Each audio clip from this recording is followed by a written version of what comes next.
The Rebbe starts off the Sicha by saying that it's known what the Shalah writes in our Parsha, that all the Yom Tovim of the year have a connection to the Parshas of the Torah that are being read in the times when those Yom Tovim fall, including the Yom Tovim that started a long time after the time that those Parshas were actually given.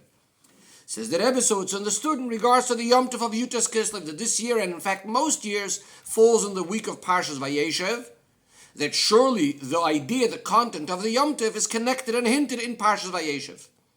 However, says the Rebbe, at first glance, it seems like not only don't we find that the Parsha should have some sort of connection to Yutas Kislev, but it would seem to be that on the contrary, seemingly the Parsha is exactly an opposite idea of Yutas Kislev.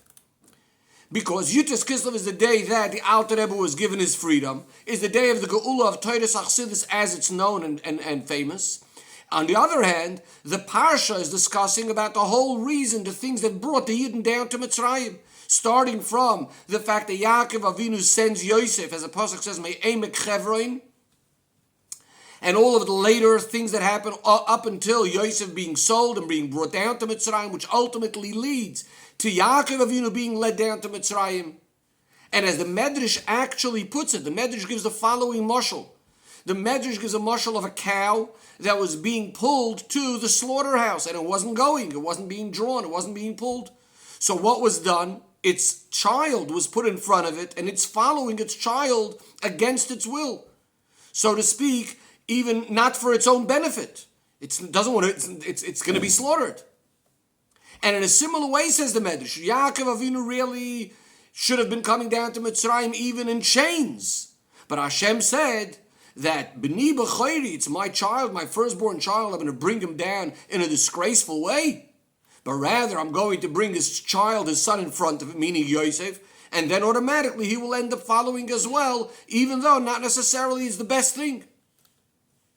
So how do we understand the connection between this parsha and the Yutas Kislev? Says the Rebbe, we can explain it based on what's known, that Golus Mitzrayim didn't come as a punishment. On the contrary, the whole purpose was the number one, in the simple sense, they'll come out with great wealth physically, and so too spiritually. The Golus Mitzrayim prepared the Yidden to Matan Torah, as the Pasuk says, Hashem is telling Moshe, when you're going to take the Yidden out of Mitzrayim, you're going to come serve Hashem at this mountain. In other words, it was all about being able to receive the Torah at Matan Torah. Says that this idea that Golus is not sort of a thing for itself, an end in itself, but the whole purpose of Golus was all the advantage that comes through the Geula that comes from that Golus. This came out in a very revealed way by Yosef. And this is also what's related in Pshutei Shel Mikra. Yosef is sold and comes down to Mitzrayim. Now, Le'enei basar, to our physical eyes, it seemed to be that it came because of the negative intentions of Yosef's brothers. But then it was revealed that the truth of it really was, what was the purpose of it, as Yosef himself says, Hashem sent me in front of you that I could be able to sustain you and that you could remain alive during this time of famine, etc., etc. And as he says, you're not the ones that sent me over here, Hashem sent me here for this purpose. The Rebbe says this is also emphasized in the Medrash on the words V'Yosef Hurad Mitzrayimah. What does the word Hurad mean? Simply, it means Yosef was lowered down in Mitzrayim. But the Medrash comes along and says that the word Hurad actually has the implication that Yosef is the one that controls Mitzrayim. As the Pasuk says, V'Yered Miyom Ad Yom. He's going to rule. He's going to control from one sea to the other sea. The word Hurad, says the Medrash, has also the meaning of Shlita, of ruling, as the Pasuk says, Ki Huroide. B'chol Ever Anor, he rules all the way to on the other side of the river. So this idea of being in control and ruling is learned from the very word Hurad Mitzrayim, from the very word that tells us that he was lowered into Mitzrayim. In other words, that the purpose, the whole goal of lowering down into Mitzrayim was that Yosef should become the ruler. He should be the one in control. He should be the Mishnah L'Melech Mitzrayim, the second in command to the king. And that as Pari says to Yosef, that if not for you, no one can lift a hand or a foot without you. Says the Rebbe in a similar way with the imprisonment and the Gul of Yutas Kislev. The imprisonment was not something separate. That first is an imprisonment, and that has sort of, so to speak, its own idea. its own element, and then comes the Geula, but rather the Geula is the purpose of the imprisonment itself. As the Rebbe Rashab said, that even though this is a difficult thing to be able to say, but nevertheless, this is the way it is, that the revelations that came after Petrograd, after Alter Rebbe was released, was like the Maimer Chazal that says that an olive, when you crush it, that's when the oil comes out. In a similar way, is over here by the Alter Rebbe, that the great Gilui Chassidus that came as a result of the imprisonment and the release. In other words, the Rebbe is saying that from the mashal it's understood in the nimshal, that just like when you crush the olive, the whole point of crushing the olive is only to get that oil out.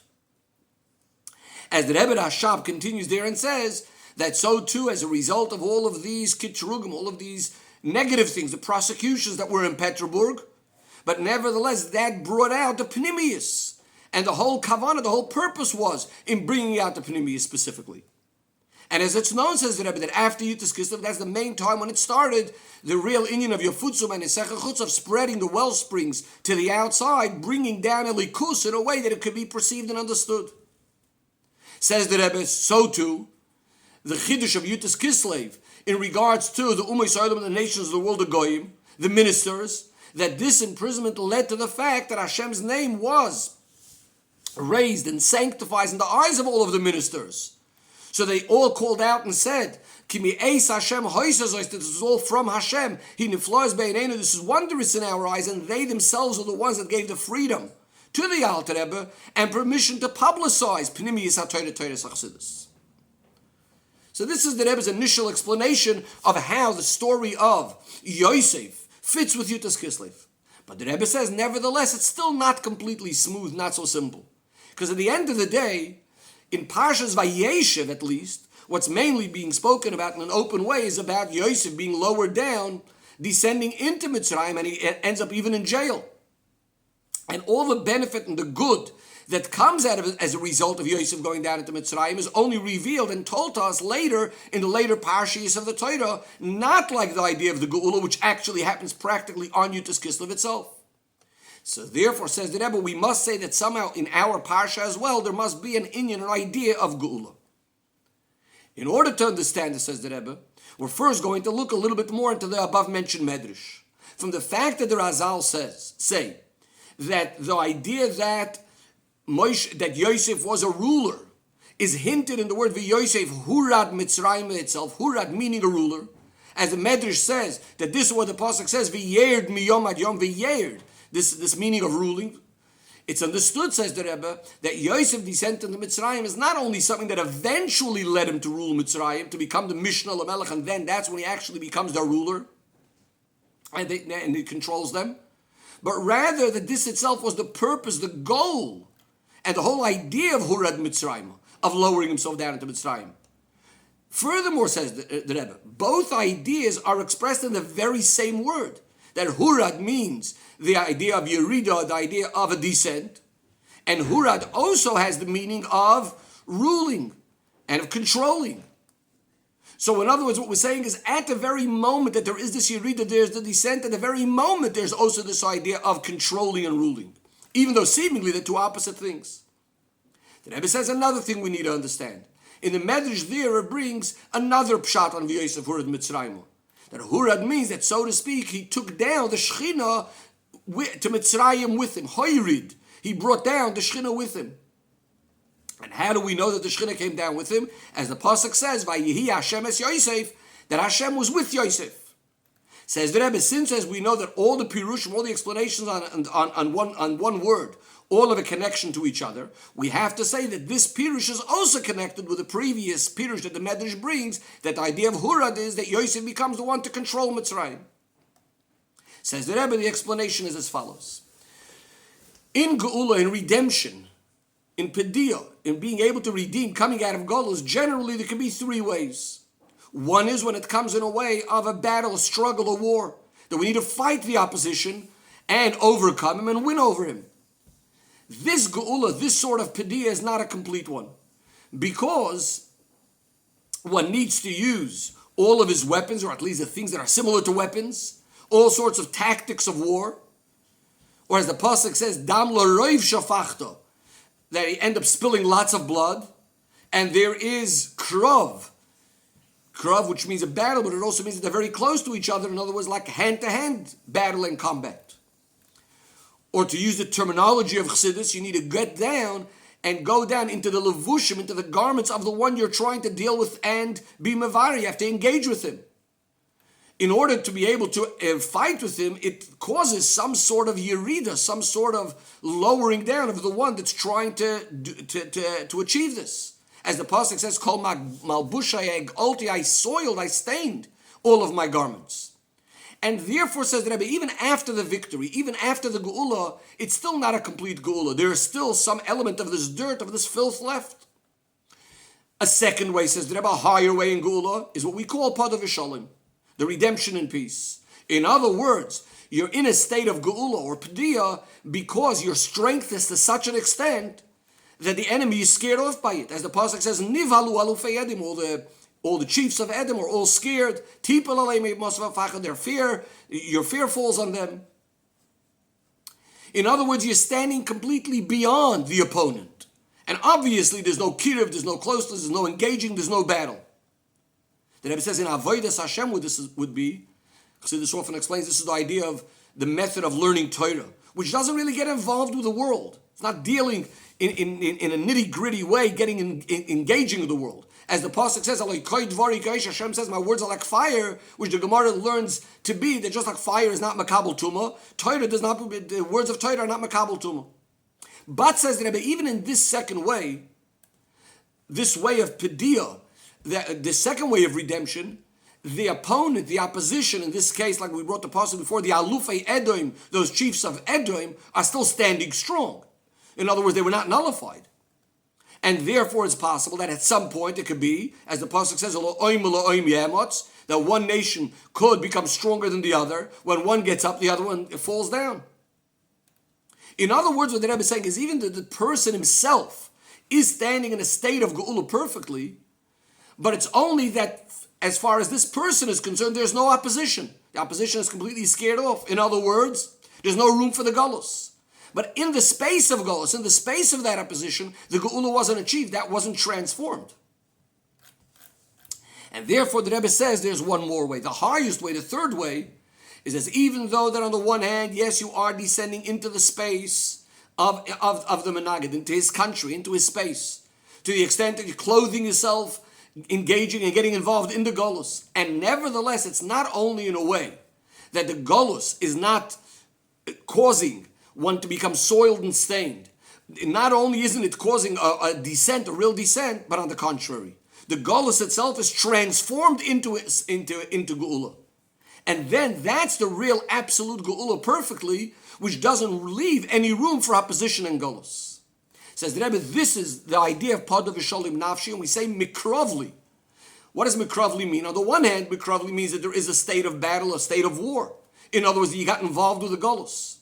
So yes, on the one hand, you lowered yourself down there, and yet we're saying Padav V'Shalom Nafshi, that the redemption came in a way of absolute shalom.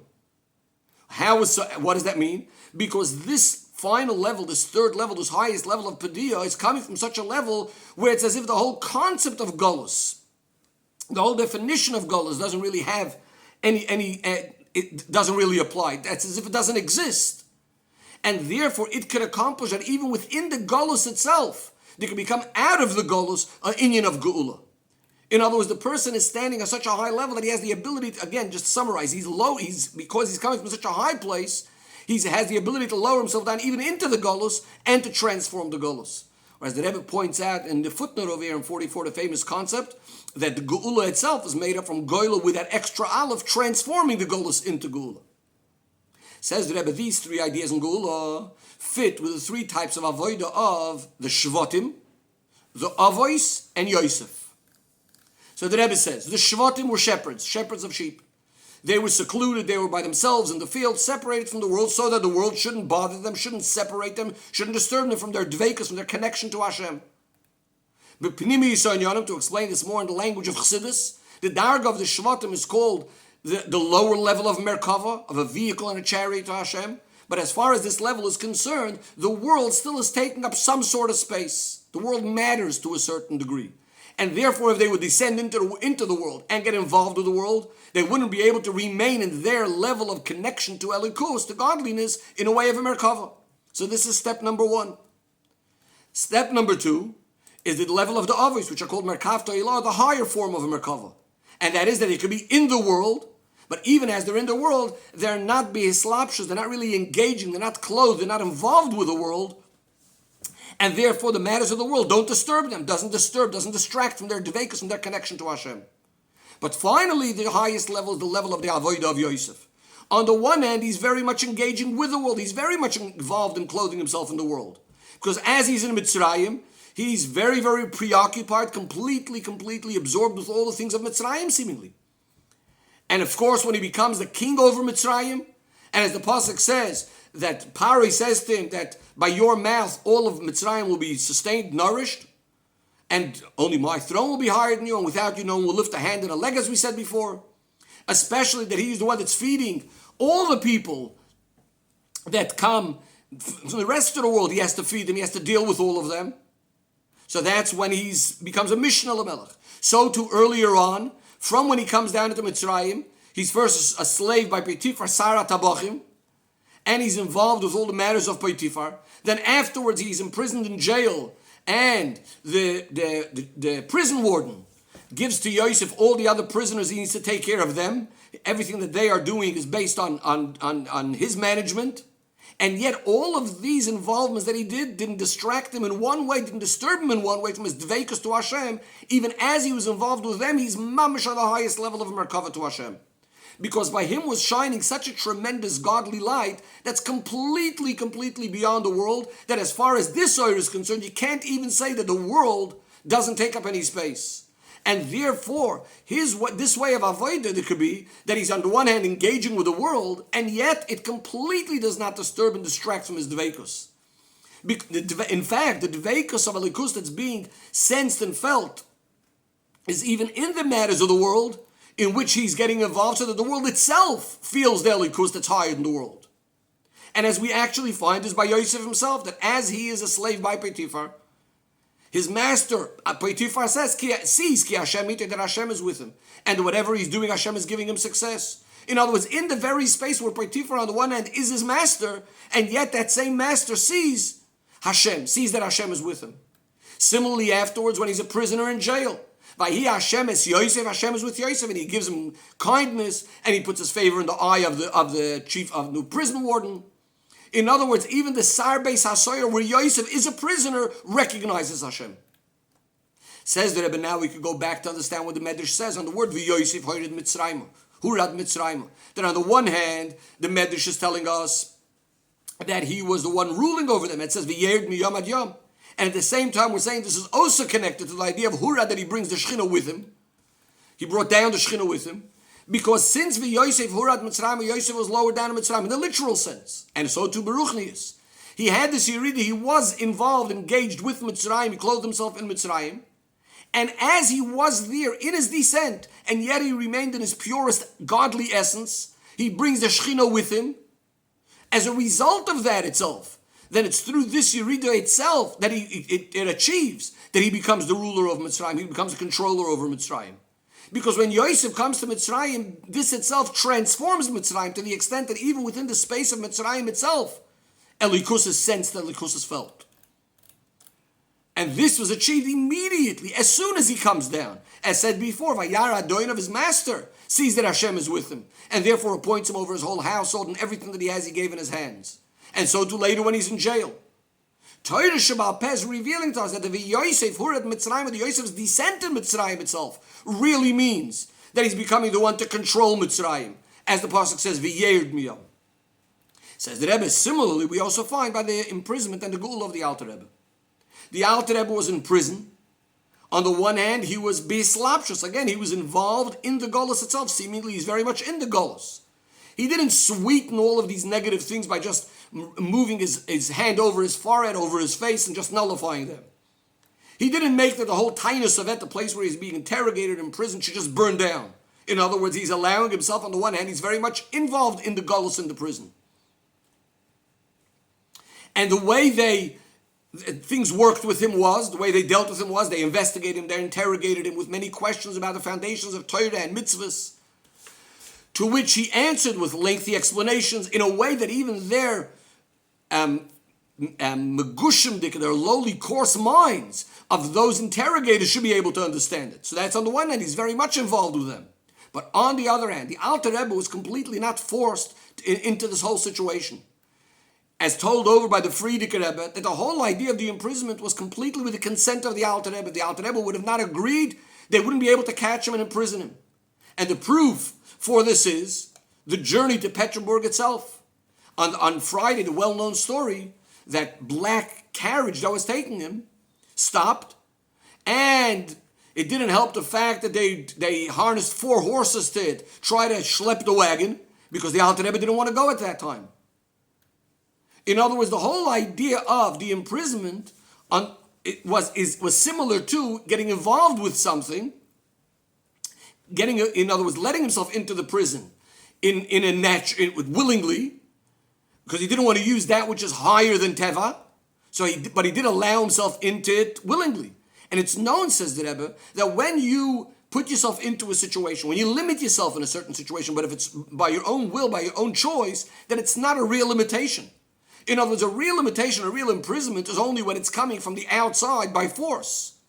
But when a person is himself, so to speak, limiting himself, like in this case, the Alter Rebbe himself is agreeing to the whole imprisonment, so therefore, you're not really defined and confined by these limitations. Says the Rebbe, the reason why the Alter Rebbe was able to have these two extremes, again, on the one hand, being very much engaged with the Golus, at the same time, he's not bound by it at all. Says the Rebbe, it's understood from the words of the Rabbeim, that the Alter Rebbe is a atzmi. Now, what does the word atzmi mean? The Rebbe doesn't translate atzmi over here. Atzmi is related to the word essence, but seemingly it seems like what the Rebbe is saying is that by the Alter Rebbe, he's very, very much in touch with his deepest level of essence, the essence of the neshama. And the Rebbe says, quoting from the previous Rabbeim, by someone that's a atzmi, someone that's functioning on this essence level, the whole concept of time and space makes absolutely no difference. And therefore, even as he's in the prison, and in a way of islapshus kvayochel, so to speak, he's there, he's imprisoned. And yet he's able to affect the ministers of the government itself, that they within mitzvah, their own mitzias, should release him, should free him in a way of padav v'shalom, recognizing that he's a godly person. And this is what the Alter Rebbe elaborates in his famous letter about the Geula.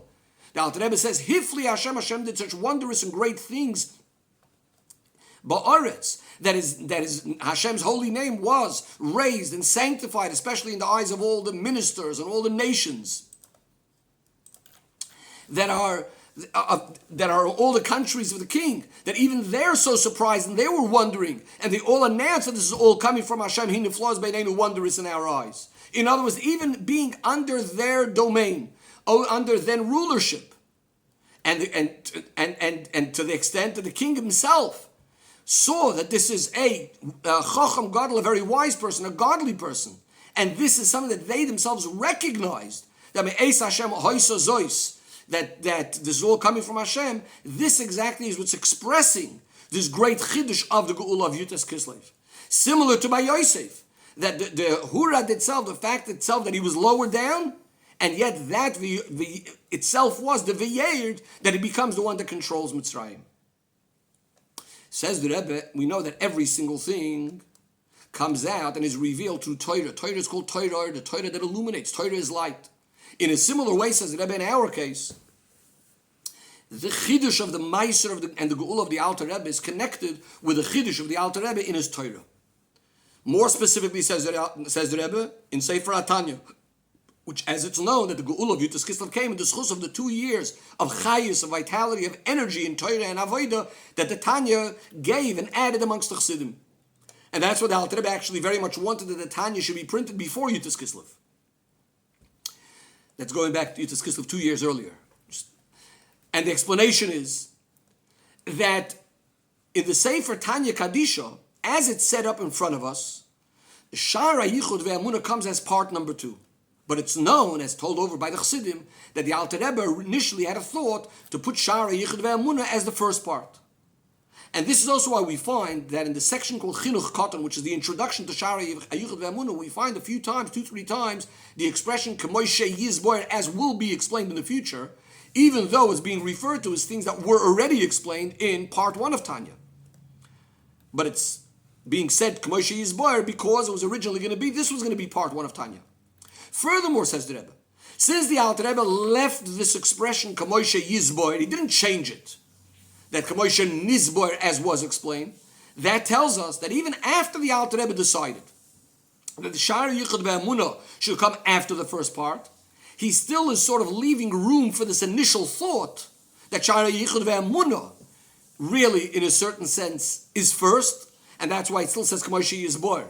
Although not most things, but in other words, bottom line is he did put it second, but to a certain extent it still has some sort of idea of coming first. And why is that? The Seder of Avodas Adam is in order to come to Av Avir, love and fear of Hashem, which is really the first part of Tanya. In order to have that, you first have to have that pure emunah and the absolute certainty in the fact that Hashem is absolutely one and only, and nothing else exists besides for Hashem, which is what Shari Yichud Ve'amunah is all about. As the Alter Rebbe actually points this idea out in the end of the Chinuch Katan. So says the Rebbe, based on this, we could say that the idea of the Meiser and Geul of the Alter Rebbe is expressed specifically again in Tanya, in the Torah of the Alter Rebbe, but more so in Shari Yichud Ve'amunah. And the Rebbe explains.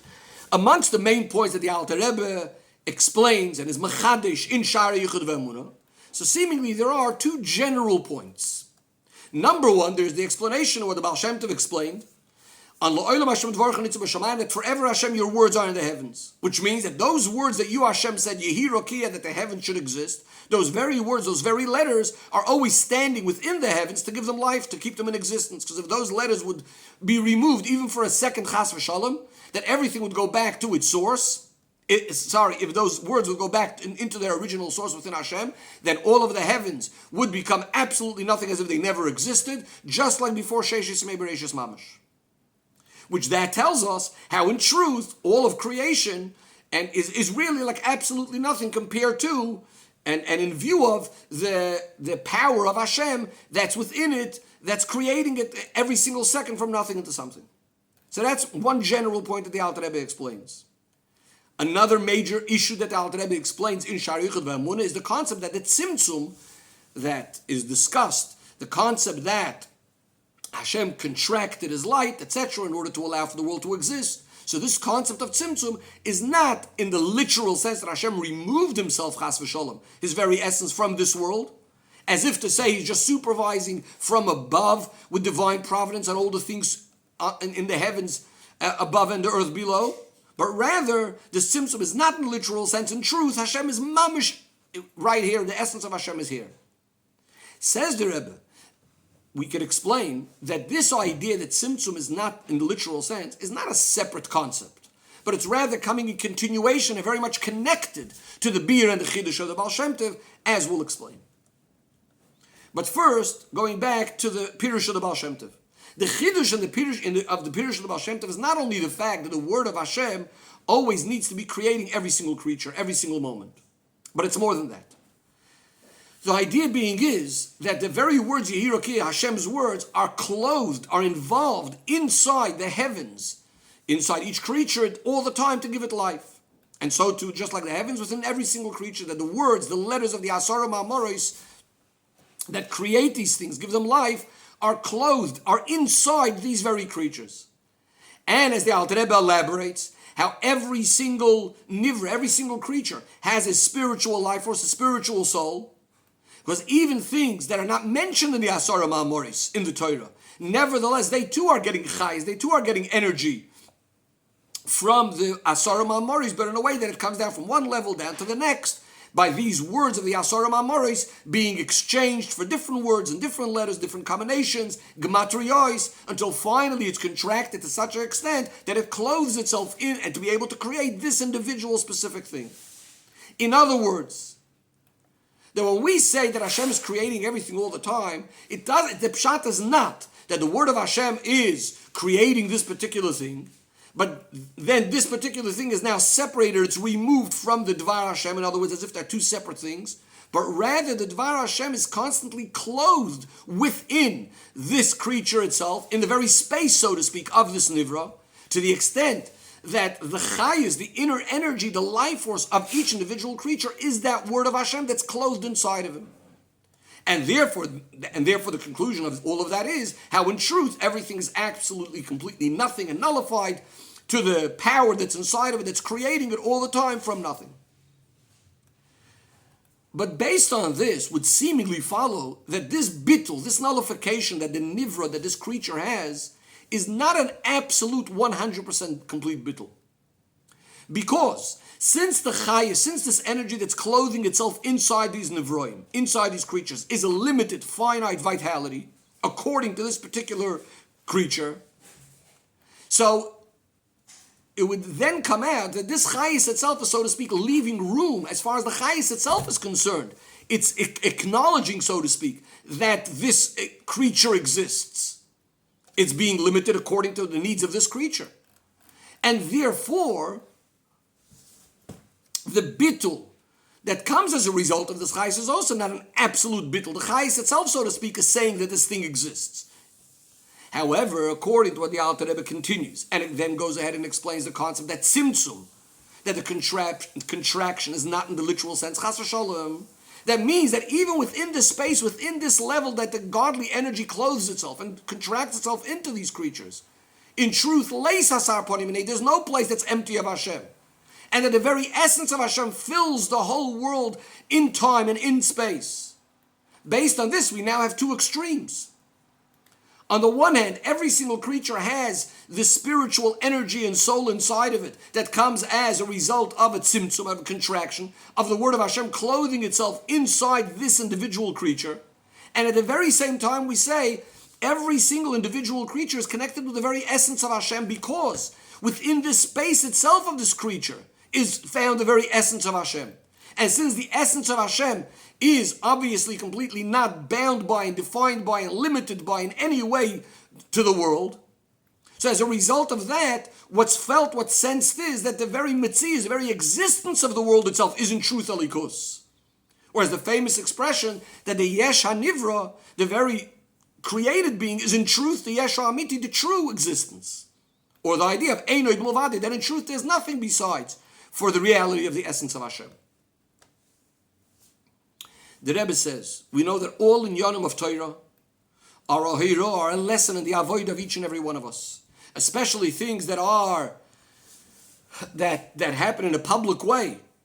With a Nasi B'Yisrael, with a Rebbe, with a leader of the Yidden, and a Shama Klolis.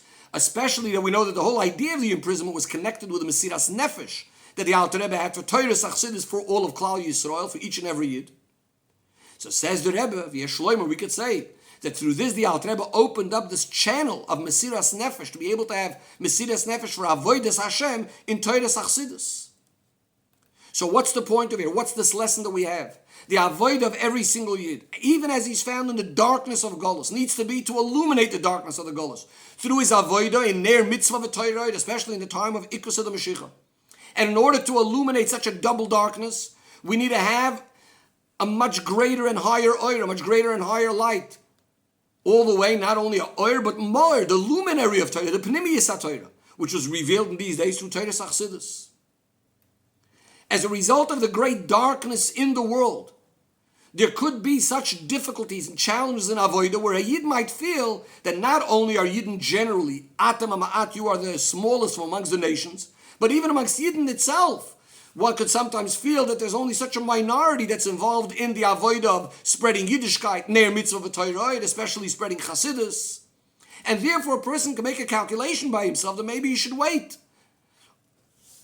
until all of these difficulties, these problems, these concealments will stop, and then he'll continue his avodah. So here we have the Hairah, that one needs to know that the whole world, with everything inside of it, is being created every single moment from absolutely nothing. From Hashem himself, who obviously has nothing that causes him chas v'shalom. And therefore it's not possible that there should be any existence in the world that should be able to stop a Yid from doing his avodah and spreading Ner Mitzvah V'Torah and spreading Chassidus to the outside. And the fact that one sees that there is certain oppositions and certain concealments for the avodah, one needs to know that the tzimtzum, these contractions are not kipshuti, are not literal chas v'sholem. It's not a true concealment. And that the whole purpose is only that we should reveal the chelek alikam mimah mamish that's found inside of ourselves and the koiches that the Rabbeim put into us, and then we become the ones that rule and be able to control and take and get power even over those very things that are disturbing and are trying to cause concealments. And through the avoid of each and every one of us, in this way of controlling one's own daladamas, in spreading Yiddishkeit and spreading chassidus to the outside, through this we hasten the coming of Mashiach Tzidkenu, when everyone will see in a revealed way. V'yerd miyom ad yom minara daf siyaretz, as Mashiach is going to rule from one sea to the other, from the river to the edges of the land. And in the way of Malor, it's Deis Hashem, the whole world will be filled with the knowledge of Hashem, Kamayim Yom Chasam, like water that covers the sea, because V'nigla Kveit Hashem, Hashem's glory will be revealed. And even right now, it's already Maloicha La'aretz, that Hashem is really filling the whole world in the most literal sense, but it's not in a revealed way. Then it will be V'nigla, the glory of Hashem will be revealed, V'ro Kol Basar Yaktav, and all flesh will see together, Kapi Hashem Dibur, that is the mouth of Hashem that has spoken.